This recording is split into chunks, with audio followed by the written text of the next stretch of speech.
The other day we were in Isaiah 8. We were looking at verses 16 through 18.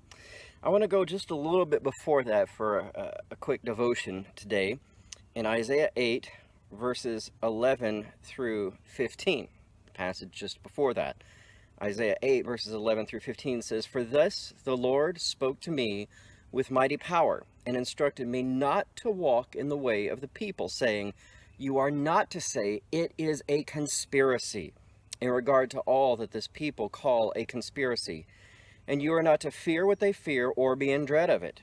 It is the Lord of hosts, whom you should regard as holy. And he shall be your fear, and he shall be your dread. Then he shall become a sanctuary.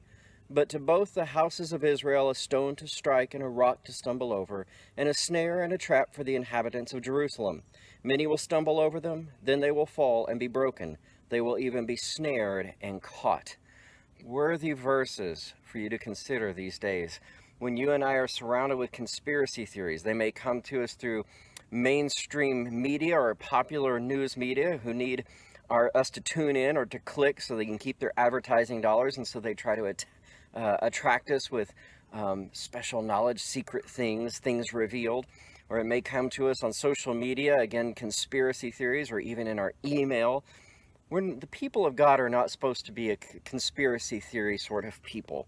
And we see that very clearly in Isaiah 8, verse 12. Notice that Isaiah, or the Lord rather, speaking strongly to Isaiah, says that an obsession with conspiracy theories is putting your fear in something other than the Lord. You and I are called to be people who fear the Lord.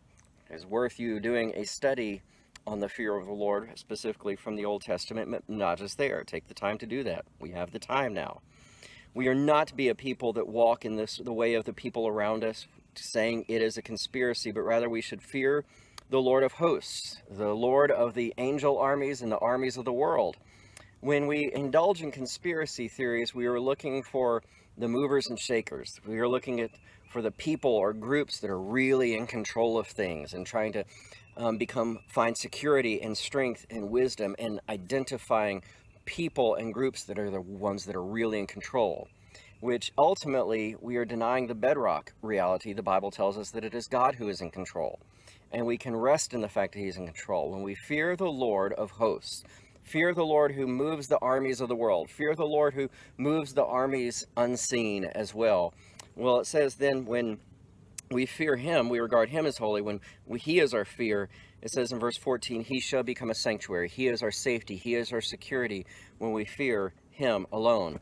But notice the warning in verses 14 and 15. For those that claim to be the covenant people of God but fall prey to conspiracy theories, they will stumble. They will be broken because they are putting their fear, they are seeking knowledge in places other than the Lord. And so let me ask you, all the time that you spend reading conspiracy theories, all the time that you spend glued to the news, all the time that you spend reading and hunting down these links to conspiracies and all of that, how does that compare to the amount of time you spend in the Word of God? How does that compare to the amount of time you spend in prayer?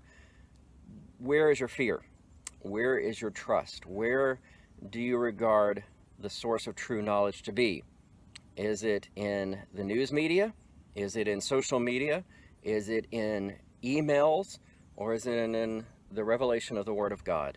He is to be holy to us. He is to be our fear. He is to be our dread. Then there's a promise attached. Then he will be our sanctuary. Let the Lord be our sanctuary. Let us regard him as far more important than all of the conspiracies, most of which aren't true at all. Trust the Lord.